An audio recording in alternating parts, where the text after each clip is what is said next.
Bharatiya Janata party અનુસૂચિત જાતિ મોરચો વડોદરા મહાનગર પરિવાર દ્વારા ભવ્ય શોભાયાત્રા નીકળી। ભારતીય જનતા પાર્ટીના અનુસૂચિત જાતિ મોરચો વડોદરા મહાનગર પરિવાર દ્વારા આજરોજ સર સયાજીરાવ ગાયકવાડ પ્રતિમા કાલા ઘોડાથી નીકળી આંબેડકરજીની પ્રતિમા ખાતે ભવ્ય શોભાયાત્રા નીકળી, જેમાં ભારતીય જનતા પાર્ટીના પ્રમુખ ડૉક્ટર જયપ્રકાશ સોની, મુખ્ય દંડક બાલકૃષ્ણભાઈ શુક્લ, પાર્ટીના સાંસદ હેમાંગભાઈ જોશી, લકુલેશભાઈ ત્રિવેદી, મહામંત્રી દીપકભાઈ પડિયાર, મહામંત્રી હોદ્દેદારો, મોટી સંખ્યામાં કાર્યકર્તાઓ તમામ લોકોએ રેસક્રોસ આંબેડકરજીની પ્રતિમાને પુષ્પાંજલિ અર્પણ કરી હતી।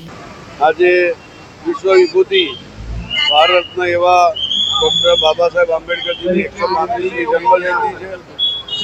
આ દિવસે વડોદરા મહાનગર અનુસૂચિત જાતિ મોરચા ભારતીય જનતા પાર્ટી દ્વારા શોભાયાત્રાનું આયોજન કરવામાં આવ્યું હતું। કાલાઘોડા સર્કલથી લઈને આંબેડકર સર્કલ સુધીનું આયોજન હતું। ત્યારબાદ આંબેડકરજીની પ્રતિમાને માલ્યાર્પણ કરવામાં આવ્યું। આજના દિવસે એમના જીવન સંદેશ, સામાજિક સમરસતા અને સદભાવના આ ગુણ સૌમાં આવે અને સૌ સમાજ સાથે મળીને આગળ વધે એવી સૌને હું હાર્દિક શુભકામનાઓ પાઠવું છું।